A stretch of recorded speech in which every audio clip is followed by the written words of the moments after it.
Menurut Carl Rogers, seorang tokoh psikologi humanistik, Rogers menekankan pentingnya aktualisasi diri, yaitu kecenderungan alami manusia untuk mengembangkan potensi penuh mereka.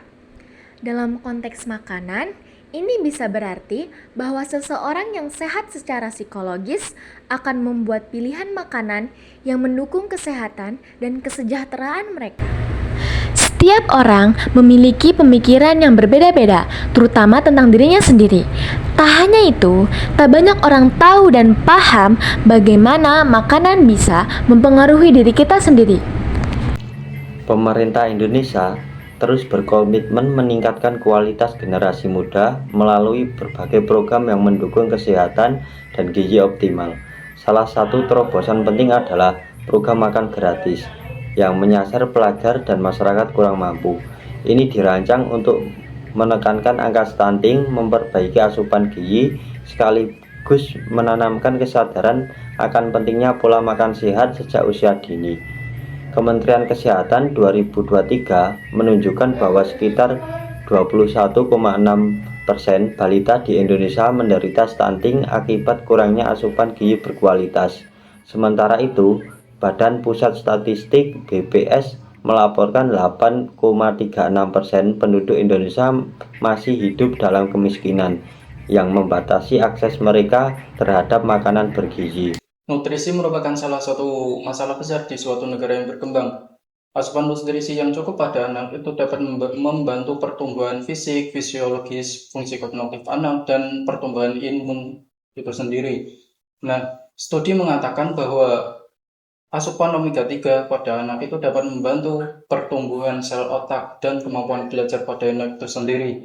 Nah, maka dari itu, kekurangan nutrisi pada anak itu dapat menyebabkan rentannya terkena penyakit.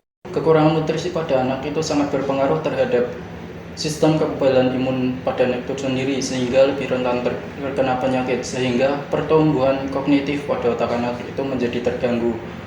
Maka dari itu, adanya program makan siang bergizi gratis dari pemerintah merupakan salah satu bentuk kepedulian pemerintah dan investasi dari pemerintah terhadap generasi emas tahun 2045. Makanan sehat sangat berpengaruh dalam mewujudkan generasi yang berkualitas. Melalui program makan siang bergizi gratis, diharapkan anak-anak Indonesia dapat tumbuh menjadi individu yang sehat, cerdas, dan siap berkontribusi bagi bangsa. Mari kita dukung program ini untuk masa depan yang lebih baik. Bagaimana menurut pandangan Bapak antara hubungan pola makan sehat dengan pembentukan karakter sebagai warga negara?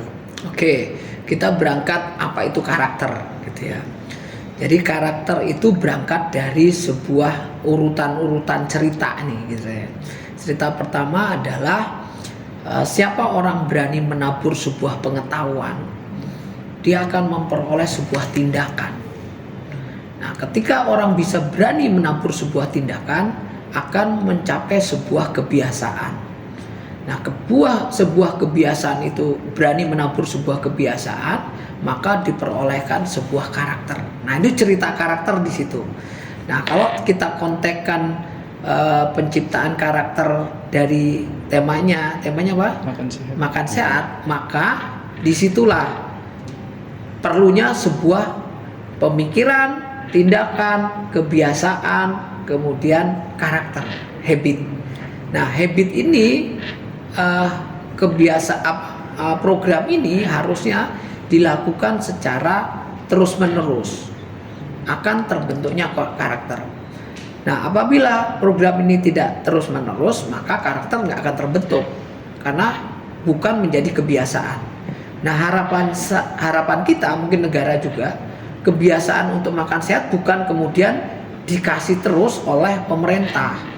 Nah, kebiasaan makan sehat itu sudah menjadi ya bukan kewajiban ya, udah inherent semua penduduk di Indonesia itu menjalankan makanan sehat walaupun tidak dapat sumbangan dari pemerintah gitu ya. Harapannya ke sana karena itu menjadi kebiasaan diawali oleh programnya pemerintah ini. Nah, itu menurut saya. Nah, kemudian hasilnya diharapkan ya seperti programnya pemerintah kita menuju Indonesia Emas di tahun 2045.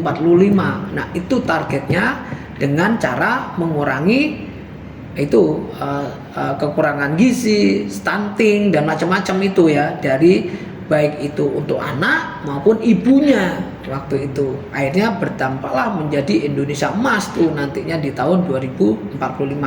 Artinya negara kita menjadi sehat, cerdas gitu ya, kemudian menjadi negara yang menurut saya jadi luar biasa gitu. Ini yang saya jawab dari pertanyaan itu. Berarti memang dari program tersebut itu dampak terhadap karakter itu memang cukup signifikan. Iya, jadi kalau karakter itu dilakukan sebuah tindakan yang terus menerus ya, kebiasaan kalau kita makan 4 sehat 5 sempurna misalnya, itu otomatis akan terbentuk itu yang akan menuju Indonesia Emas tadi. Tapi kalau kebiasaan itu tidak dilakuin ya, kita makan sekarang asal-asalan gitu ya, kemudian jajan gitu ya si anak-anak kita gitu ya, ya itu akan tidak terbentuk karakter makan sehat yang untuk menjadi anak-anak emas di tahun 2024 itu 45 itu. Tapi sebenarnya menurut Bapak sendiri terkait program makan bergizi gratis ini mengenai dari pandangan dari Islam sendiri itu seperti apa? Kalau menurut saya ya bagus-bagus aja ya, artinya itu kan menciptakan sebuah proses kepedulian, care gitu ya. Jadi kita memang harus peduli di lingkungan kita. Jadi ini bentuk implementasi dari sebuah amalan atau pengamalan dari proses pembelajaran di bidang agama gitu ya. Jadi agama itu kan bukan kemudian hanya untuk individu sebenarnya, tapi bagaimana bisa ya kata orang keberkahan itu bisa, atau bukan keberkahan namanya, oh ya betul, keberkahan itu bisa dirasakan oleh banyak orang gitu ya. Sehingga poinnya bagi saya makan sehat itu adalah implementasi dari pelaksanaan pemahaman gitu ya terhadap sebuah ajaran agama itu, siapapun agamanya. Menurut saya itu ada nilai-nilai kepedulian, kasih sayang, kemudian kasih sayang, kemudian ada berdampak gitu ya, nanti berdampak bagi jangka panjang bagi negara, itu yang penting sih. Oh, baik. Ayo, mulai dari diri kita pilih makanan yang sehat, karena generasi hebat dimulai dari pola konsumsi yang cerdas. I'm just too afraid that I'll be wrong.